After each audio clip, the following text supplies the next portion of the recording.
Hello. അങ്ങനെ വെള്ളിയാഴ്ച വൈകുന്നേരം വന്നിട്ട് ദേ ഇന്നിപ്പോ തിങ്കളാഴ്ച രാത്രിയായോണ്ട് ഞാൻ തിരിച്ച് വീട്ടിൽ പോവാൻ നിക്കാണ് ട്ടോ. അപ്പൊ ചേട്ടായി അവിടുന്ന് പോകുന്നുണ്ടെന്ന് പറഞ്ഞു. അപ്പൊ ഞാൻ ദേ കുളിക്കാൻ പോണേക്കാട്ടും മുമ്പ് അമ്മച്ചിടേൽ ഏതേലൊക്കെ ടോപ്പ് ഉണ്ടോന്ന് നോക്കി അതൊക്കെ എടുത്ത് നോക്കാണ്ടേ. മിക്കപ്പോഴും ഇങ്ങനെയാണ്, വരുമ്പോ ഏതേലൊക്കെ ഒരു ടോപ്പ് ഇട്ടിട്ട് അങ്ങോട്ട് പോവും.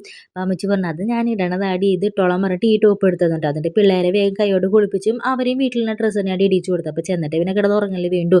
അപ്പൊ ഞാൻ ആ ടോപ്പ് എടുത്തിട്ടു. പക്ഷെ എനിക്കത് അങ്ങോട്ട് ഇഷ്ടപ്പെട്ടില്ല കേട്ടോ. അപ്പോഴത്തേനും ചേട്ടായി എത്തിയിട്ടുണ്ടായിരുന്നു. ചേട്ടായി വന്നപ്പോൾ ഒരു 7 മണിയൊക്കെ ആയിട്ടുണ്ടായിരുന്നുണ്ട്. അപ്പോൾ ഞാൻ അതിൻ്റെ ഇടയിൽ കൂടെ നൈസായിട്ട് വേഗം ഷേക്കൊക്കെ എടുത്ത് കൊടുത്തിട്ട് ആ ടോപ്പ് മാറി വേറെ എടുത്തിട്ടു ട്ടാ. എന്നിട്ട് ചേട്ടായിക്ക് ചോറ് വേണ്ടാന്ന് പറഞ്ഞ് ഇരിക്കുകയായിരുന്നു. അപ്പോൾ കൊള്ളിയും ചമ്മന്തിയൊക്കെ ഉണ്ടാക്കിയിട്ടുണ്ടായിരുന്നു. അതൊക്കെ എടുത്ത് കൊടുത്തിട്ട് ഞാൻ ഓടിപ്പോയി മുടിയൊക്കെ ഈരി കെട്ടി. അത് കഴിഞ്ഞിട്ട് നമ്മൾ കൊണ്ടുവന്ന സാധനങ്ങളൊക്കെ തിരിച്ചു കൊണ്ടുപോകണമല്ലോ. അപ്പോൾ അതിൻ്റെ ഇടയിൽ കൂടെ അമ്മച്ചിരുന്ന് 1, 2 ചുരിദാറൊക്കെ വീണ്ടും വേറെ എടുത്ത് വെച്ചിട്ടുണ്ട്.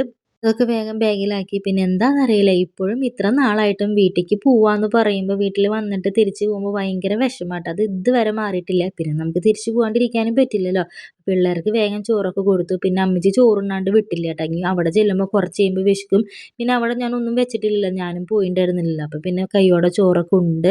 പിന്നെ ദേ ഇറങ്ങി. ഒന്നാമത് ഞാൻ സങ്കടം അടക്കി പിടിച്ചിട്ടാണ് നടക്കണത്. അപ്പോഴത്തേനും നമ്മുടെ ഇസമോള് കരച്ചിൽ തുടങ്ങി.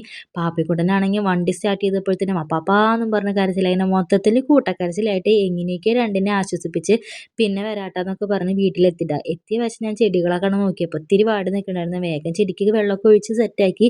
അപ്പോൾ ഇനി ഇവിടുത്തെ വിശേഷങ്ങളായിട്ട് അടുത്ത വീഡിയോയിൽ വരാം.